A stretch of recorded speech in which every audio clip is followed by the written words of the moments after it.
નમસ્કાર, હું છું પ્રિયા અને તમે જોઈ રહ્યા છો જનતા કી જાણકારી ન્યૂઝ।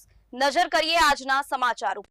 લખતર પંથકમાં શ્રી શક્તિ માતાજીના 950મા જન્મોત્સવની ભક્તિભાવપૂર્વક ઉજવણી કરાઈ। લખતર તાલુકાના કડુ ગામે આવેલ શ્રી શક્તિ માતાજીના મંદિરે ગામના ક્ષત્રિય સમાજ દ્વારા ઝાલા રાજવંશના જન્મદાત્રી શ્રી શક્તિ માતાજીના 950મા જન્મોત્સવની ભક્તિભાવપૂર્વક ઉજવણી કરવામાં આવી હતી।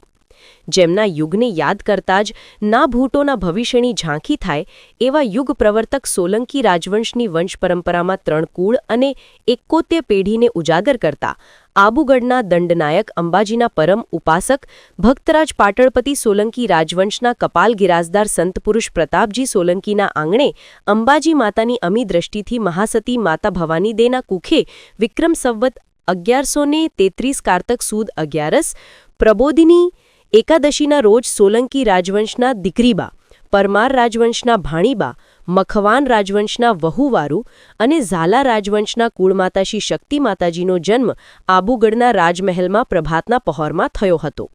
આ દિવ્ય અને ગૌરવવંતા ઇતિહાસ શ્રી શક્તિદેવીના 950મા જન્મોત્સવની ઝાલાવાડના વિવિધ શક્તિ મંદિરોમાં ભક્તિભાવપૂર્વક ઉજવણી કરવામાં આવી હતી। ત્યારે લખતર તાલુકાના કડુ ગામે શ્રી શક્તિ માતાજીના મંદિર ખાતે ગામના ક્ષત્રિય સમાજના બાળકો, યુવાનો, વડીલો ભેગા મળી 951 દીવાની મહાઆરતી અન્નકૂટ કરી ભક્તિભાવપૂર્વક ઉજવણી કરવામાં આવી હતી। સાથે લખતરના પેઢડા, સદાદ, તરમણિયા, કડમ સહિતના ગામોમાં માતાજીના જન્મોત્સવ નિમિત્તે અન્નકૂટ મહાઆરતી સહિતના આયોજન કરી ખૂબ આસ્થાભેર માતાજીના 950મા જન્મોત્સવની ઉજવણી કરાઈ હતી।